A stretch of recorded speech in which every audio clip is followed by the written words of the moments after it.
وعلیکم سلام. یو ورور پوښتنه کوي چې د مونږه په وطن کې عادت داسې ده چې کله ناوې راوړي بیا زوم ته د ناوې خینې یا د ناوې ښځې ناستې وي، یو بل ته په خوله کې خواږه ورکوي یا کیک ورکوي یا بل شی. نو محترمه دا ښځې دا نورې ښځې د دې سړي محرمې وي که نه وي؟ او بل سړی په دې باندې فکر وکړي چې دا د مسلمان د شان سره مناسب ده که نه ده، او دغه د چا کلتور د محترمه له چا نه راوړل سو، دغه پردي عادتونه دي، د ناروا فلمونو او پردی کلتور دلته راوړل سوی، دغه محترمه پردی شی ده.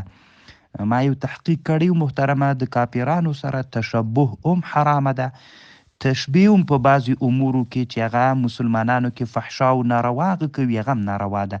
سدن للذرایع هغه هم ناروا ده محترمه. الله پاک دې روغ جوړ لره.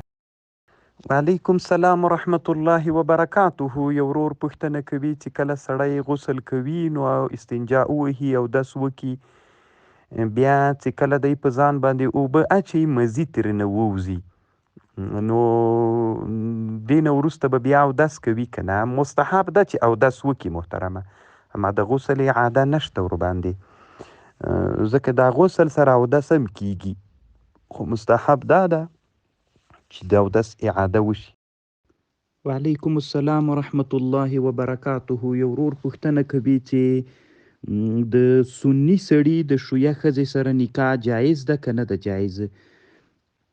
نو محترمه وروره، علما په کتابونو کې داسې لیکي چې که چیرته د شویه داسې عقیده ولري چې حد کفر ته پرې رسیږي، بیا خو نکاح نه ده صحیح، او که حد کفر ته نه پرې رسیږي نو بیا نکاح صحیح ده، او لا دا ده چې ویې نه کي.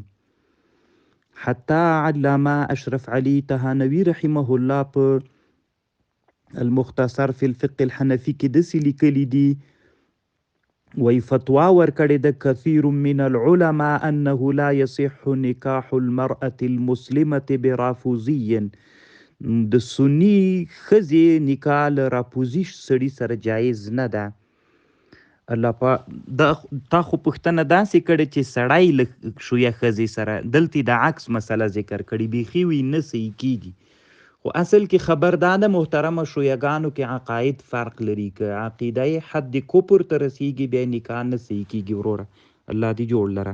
وعلیکم السلام. عبیده کاروان په نامه یو ورور پوښتنه کوي چې یوه ښځه سړی مسه کی، خو دا مسوالی د حایل په وجه باندې وي، نو که محترمه دا حائل هغه مانع د حرارت وي نو بیا حرمت مصاهرت نه راځي محترمه، او که چیرته حائل د حرارت نه وي، معنا حرارت چې لمس دي که هغه حرارت د بدن سړي ته راسي، بیا دلته حرمت مصاهرت راځي وروره. د در المختار متن او شامی همدغه خبر ده. الله پاک دې روغ جوړ لره وروره. وعلیکم سلام ورحمت الله وبرکاته. عصمت الله په نامه د کمیشن په اړه پوښتنه کړې، دلالي او سمسار. نو محترمه شامی پر رد المحتار کې دغه صورت چې په فیصدي باندې وي، یعنی که معلوم یې نه کې دا اجره په فیصدي وي، مثلا دا کور ماته خرڅ کا او ښه ماته څومره اجره راکوي چې په څومره دې خرڅ که په هر 1 لکو کې مثلا 15 روپۍ یا 10 روپۍ یا 100 روپۍ، دی وی دا جایزه نه ده اصل کې، ځکه اجره معلومه نه سوه، خو چون کې په عاقبت کې معلومیږي نو مبذي للمنازعه نه ګرځېږي، نو جایز ده وروره. الله پاک دې روغ جوړ لره. السلام علیکم ورحمت الله وبرکاته. د حماسي کاروان د ګروپ ټولو ملګرو الله پاک مو روغ جوړ لره.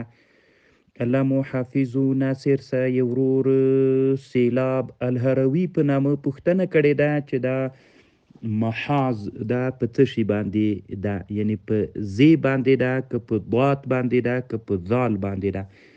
محترمه محاذ خو چې دا سړی په پخواني مجلاتو کې لیکي نو هغه په ذال باندې لیکل سوی ده محترمه. معاذ جای د مقابله یا جای د